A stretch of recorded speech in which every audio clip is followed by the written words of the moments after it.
welcome to our third podcast, I Just Good Podcast with this homegirl again. So this time kita akan bahas soal RFID technology. Okay, as you can see on the table, semua barang-barangnya ini udah siap nih di sini ya. Dan aku juga kedatangan satu tamu hari ini yang bakal ngejelasin ke kita apa sih RFID technology itu. Oke, jadi kita bakal kenalan sama dua nih. Satu adalah kenalan sama tamunya, kedua adalah kenalan dengan RFID technology. So please welcome Bapak Heru Wahyudi. Halo Clara, apa kabar? Hai semua. Boleh kenalan dulu nih. Ya, perkenalkan saya Heru. Saya dari ACS Group. Saya join di company ini sejak tahun 1994. Saya sebagai salah satu sales manager yang spesialis untuk menghandling RFID di ACS ini. Nah, terkait dengan RFID itu adalah radio frekuensi identitas, ya, yaitu salah satu pengenal atau front end lanjutan daripada barcode. Ya. Jadi kalau teman-teman semua kenal dengan barcode, ya ini barcode itu teknologinya adalah optik, sementara RFID teknologinya adalah radio frekuensi. Sehingga dua teknologi itu yang berbeda, tapi dia tidak saling menggantikan. Mereka punya kelebihan dan mereka punya kekurangan masing-masing, baik itu RFID maupun itu barcode.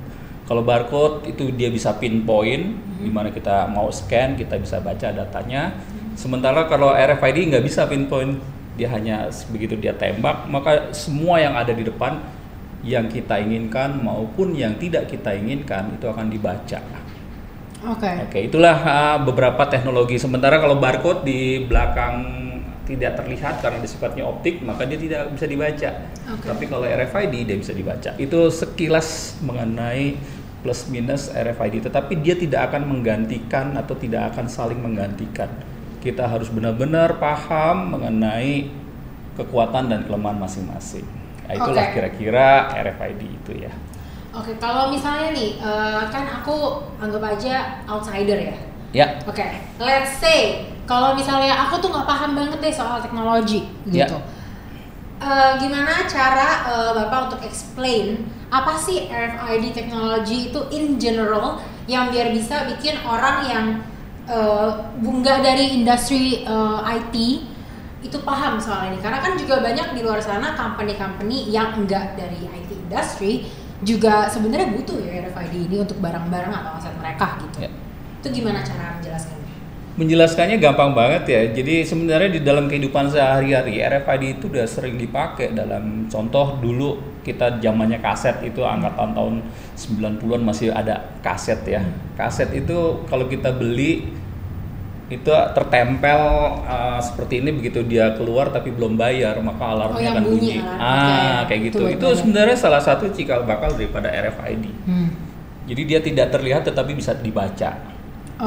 Nah, berikutnya kita juga sering lihat kalau kita mau masuk ke hotel atau kita mau masuk ke satu ruangan, kita melakukan tapping. Untuk buka kunci. Ya. Nah, itu frekuensinya adalah proximity 125 kHz.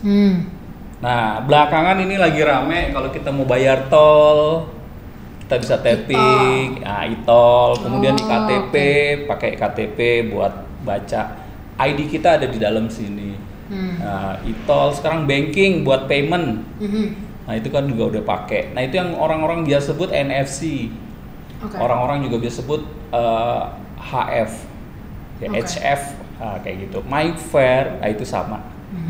Nah, sekarang masuk lagi ke area yang namanya UHF, Ultra High Frequency. Kalau yang tadi di bawah tadi itu mulai dari HF, kemudian dari proximity, itu semua jarak bacanya 10 cm. Kalau UHF itu bisa 8 meter jarak bacanya. Jadi lebih jauh. Itu sekilas mengenai RFID. Jadi identitas yang kita baca dari jarak jauh.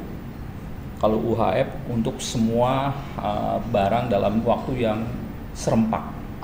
Jadi kalau misalnya dari semua jenis yang tadi udah disebutin nih, ya, Yang paling ngetren dari semua itu apa? Sebenarnya ngetren di zamannya. Sampai sekarang lagi demanding itu yang UHF, ultra high frequency. Kenapa? Karena di masyarakat industri orang tuh udah nggak lagi tuh namanya kan barcode satu. Kalau ada 60 lewat langsung bread kehitung kebaca semua. Nah itu udah mulai. Jadi kita masuk nanti RFID menjadi salah satu dari sensor atau salah satu dari IoT. Jadi sensor yang ada di depan. Jadi begitu lewat gitu. Jadi RFID itu punya kelebihan untuk unattended.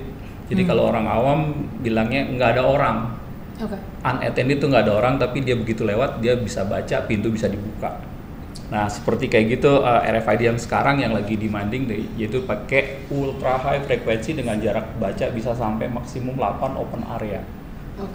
Kalau misalnya biar lebih gampangnya lagi nih soal ultra high frequency, contohnya nggak usah disebutin deh company-nya apa, cuman kasih clue aja gitu. Maksudnya company apa sih yang beli sama kita untuk si ultra high frequency ini, dan untuk apa? Mereka untuk ngebarcode apa? Bukan ngebarcode, mereka untuk ngedetect apa?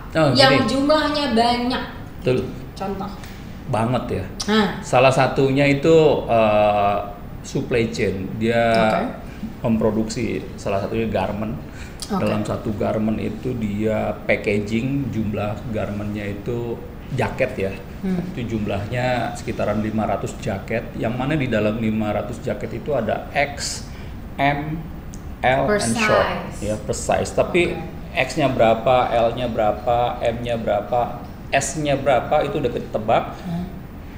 Tapi kalau kita mau bongkar, menghitung, karena kan supply chain kan, itu menggunakan waktu yang cukup banyak dan lama. Bongkar, bayangkan bongkar 500, kemudian dihitung X-nya berapa, L-nya berapa, M-nya berapa. Tapi dengan RFID, dia nggak usah bongkar yang di dalam box, dia hanya scan kiri kanannya aja. Terus habis itu langsung ke-detect ya? Maka akan kebaca semua 500 item, dan dia akan memisahkan sendiri. Yang X ada berapa, yang L ada berapa, yang M ada berapa. Itu salah satu. Jadi supply chain nggak usah bongkar. Nah itu kita udah implement di salah satu inilah ya, online transportasi lah ya. Ya. Kemudian aku tahu deh itu ya. Kemudian yang lebih ini lagi untuk laundry.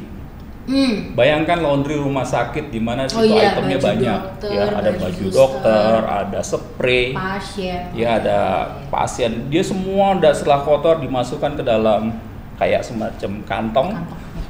Dan itu peralihan antara barang yang kotor untuk dicuci itu hanya di scan. Yang mana sebelumnya dihitung satu-satu, diangkat, itu lama sekali. Kalau di scan itu seret, transaksi keluar. Maka dia akan split sendiri, spray ada berapa, handuk ada berapa, kemudian baju pasien, baju dokter ada berapa. Nah yang ekstrim lagi itu untuk area-area yang infeksius. Area infeksius, baju-baju yang terinfeksi, itu nggak boleh sembarangan digabung. Dia harus dimasukin satu kantong. Kantong itu sampai ke mesin cuci nggak boleh dibuka, sampai dicuci pun nggak usah dibuka. Jadi dia akan hancur pada saat dicuci. Itu perlakuan dari infeksius. Sehingga apa item yang ada di dalam karung infeksius itu kita bisa baca, dan itu biasanya sering terjadi kalau pakai cara manual itu selisih. Nah dengan RFID tingkat selisihnya itu jadi lebih rendah. Nah, itu jadi lebih nggak ada yang hilang gitu. Nggak ada yang hilang. Jadi kalau misalnya bilangnya ada 5, kita baca ada 5, transaksi kelar, dicuci kayak gitu. Nah itu yang sering terjadi di laundry rumah sakit. Kemudian juga kita masuk juga di salah satu transportasi untuk selimut ya. Nah selimut dari sini selimut bersih, nanti turun di sana selimutnya kotor, nanti di scan itu speed up daripada proses. Sehingga dia nggak usah nyekan lagi, ngitung lagi satu-satu. Itu kira-kira benefit ya salah satu. Jadi kalau misalnya aku mau tanya, kan tadi RFID dibilang katanya udah karena itu sangat convenient ya, jadi dipakai dengan company-company gede yang jatuhnya transportasi atau enggak laundry gitu, yang memiliki aset-aset yang memang banyak. Nah, kalau aku mau tanya ngomongin soal asetnya mereka nih, gimana sih cara implementationnya gitu loh? Gimana cara untuk memasang itu RFID di semua barang-barangnya dia, mau jaket, mau selimut, mau baju dokter, mau baju apa gitu? Ya, itu adalah salah satu clue ya. Jadi mau mengimplementasi RFID, kuncinya sebenarnya bukan dari readernya, tetapi how to implement. Ya, karena itu per ini dong ya, per barang. Per barang ya, per barang untuk diimplement, tapi cukup sekali karena dibuat ID. Nanti kita akan dapetin KPI daripada setiap masing-masing, misalnya anduk kah, jaket kah, KPI dapat berapa kali cuci, udah berapa tahun dia pakai, udah berapa kali mesti ganti. Jadi kita secara otomatis kalau kita bisa lihat ya, misalnya handuk itu kan semua putih. Yeah. Kita bisa tahu nggak nih handuk pembelian tahun berapa? Iya, jadi harus detail, harus diganti apa gitu. Ya, nah seperti itu tuh kira-kira contoh RFID. Nah, ya itu ya. Nah itu ditanam, dijahit di dalam baju. Jadi nggak kelihatan, tapi bisa didetek. Bisa dilihat. Nah ini kayak seperti ini. Ya? Misalnya ini apa nih? Oh ini biasa ditempel di tire, ban. Oh ban. Ya kita bisa tempel di ban sehingga ban itu punya ID. Jadi nggak bisa ditukar-tukar. Kalau mau ditukar kita tahu bahwa itu ban kita ditukar sama orang. Jadi banyak benefitnya. Seperti kayak gini macam-macam lagi nih lah. Oh ini, itu biasa yang di tag baju, iya, kan, jadi kan kita bisa belanja, klik.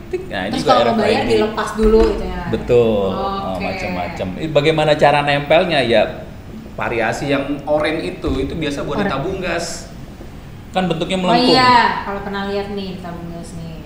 Tabung gas, ada yang kita punya nempel di baut itu seperti contoh di baut itulah. Di belakang, nah itu kan ada yang ada RFID-nya, ada yang tidak. Iya. Nah itu ada yang hitam tuh berarti ada RFID-nya. Oh yang hitam ini? Itu ada RFID-nya. Jadi kita bisa masukin ke situ. Jadi pertanyaan bagaimana cara menempel RFID atau mengimplementasi RFID itu kita mesti tahu material apa yang kita mau tempel.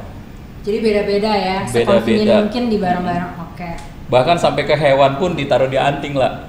Iya Jadi, seru ya, kayak hewan korban gitu contohnya kan berapa angka itu. Jadi gitu dia bisa tahu nih hewan ini udah berapa dikasih vaksin. Ini udah berapa kali sakit atau berapa ditimbang, berapa berat badannya. Oh ini udah wajib untuk kita jual. Jadi untuk melihat record. Jadi kalau medical record itu buat orang, ini medical hewan gitu. Hewan juga bisa. Ada medical lah. Bisa guys. Jadi RFID tergantung itulah cara penempatannya. Nah kalau misalnya kita masih stay di ultra high frequency karena itu yang lagi tren nowadays, so we stick in this. Kan pasti ada komponen-komponen.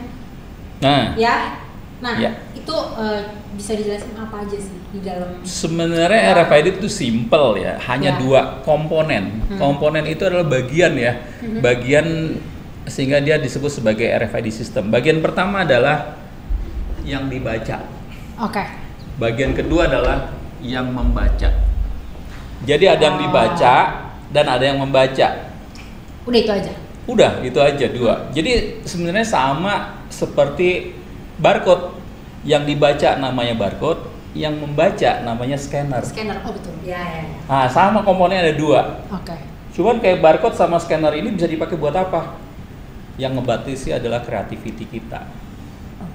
Jadi yang membatasi teknologi itu adalah creativity kita. Kita mau pakai buat apa? Sekarang kalau barcode sama scanner kita taruhnya di Excel, ya sudah begitu tembak keluar di Excel cukup. Tapi sebenarnya enggak kan? Bisa dipakai buat payment, bisa dipakai buat di retail, bisa dipakai buat apa? Speed up daripada proses. Itu zamannya barcode. Begitu juga sekarang zamannya RFID. Yang dibaca dan yang membaca. Nah, kita mau pakai buat apa tergantung daripada creativity kita. Nah, kita harus pahami bisnis prosesnya. Ini buat baca apa nih? Yang ini buat baca RFID. RFID tapi yang ini dalam bentuknya fix. Fix artinya dia nggak bergerak. Jadi RFID-nya yang nyamperin. Contohnya? Nah, contoh di gate atau di conveyor. Kita naruh dus, nanti conveyor jalan, seret keluar. Di sana kita di gerbang berat ya? kita taruh ya buat barang berat bisa taruh di salah satu produk otomotif, kendaraan misalnya taruh gitu. Begitu dia lewat untuk final inspeksi, ya dibaca tit. Detailsnya langsung gitu. ada semua tuh nih. Tuh. Oke. Nah kalau misalnya aku tanya nih, RFID ini kalau misalnya di dalam satu company kan ada divisionnya kan, ada sales division, logistic division, marketing division, PS division. Nah biasanya yang mau membeli RFID ini, yang ada yang in their mind itu oke, kita butuh RFID ini. Misalnya kantor tire yang tadi, atau enggak rumah sakit, atau ini yang buat garment gitu. Siapa yang beli? Divisi apa yang beli ini? Biasanya pertama user ya. User itu adalah orang-orang yang mau pakai. Contoh misalnya kalau ini ditempatkan di gudang, maka usernya adalah orang gudang yang akan pakai orang gudang, warehouse. Tetapi orang gudang atau orang warehouse itu kan kurang gitu paham mengenai teknologi, biasanya dia hanya bisa pakai. Maka kita harus dibantu support daripada orang IT. Dalam hal ini bisa jadi orang aplikasi kah? Karena data-data yang tadi terkumpul itu harus diproses, tidak bisa langsung begitu aja dipakai. Jadi data-data yang dibaca di reading itu harus diolah untuk dibuat satu report atau buat transaksi. Misalnya kita punya tabung gas, contoh deh. Tabung gas itu misalnya mulai dari diisi, kemudian kan penuh, masukin ke truk, dijual. Isinya doang kan yang dipakai. Nanti begitu udah kosong, tabung gasnya diambil lagi, dibalikin, masuk lagi sini, kemudian dicuci lagi, kemudian diisi lagi, kemudian siap jual lagi. Karena industri itu, contoh tabung gas ya, itu nggak ngejual tabungnya, tapi yang dijual adalah isinya. Kalau di customer, isi daripada tabung itu udah habis, tetapi tabungnya nggak diambil-ambil, maka perusahaan itu akan rugi. Kenapa? Karena nggak jadi duit. Hilang satu. Kalau dia balik lagi ke sini, dicuci, diisi, dijual lagi jadi duit. Nah, kalau dia ngetem, istilah katanya ya, dia diem di sana sampai berbulan-bulan, maka selama itulah KPI daripada tabung gas ini 3 bulan nggak berfungsi. Kalau dia diambil habis, kita picking, isi, kemudian kita isi gasnya lagi, misalnya O2 kah, CO kah, kemudian dijual, maka jadi duit lagi. Muter, maka jadi duit lagi. Nah, ini disebut bottle management. Atau aset daripada returnable ya, returnable asset. Nah, itu banyak tuh returnable asset. Contoh banyak lagi sering kita lihat, salah satu waralaba ya, yang banyak gitu ya, di Indonesia 2 lah tuh ya.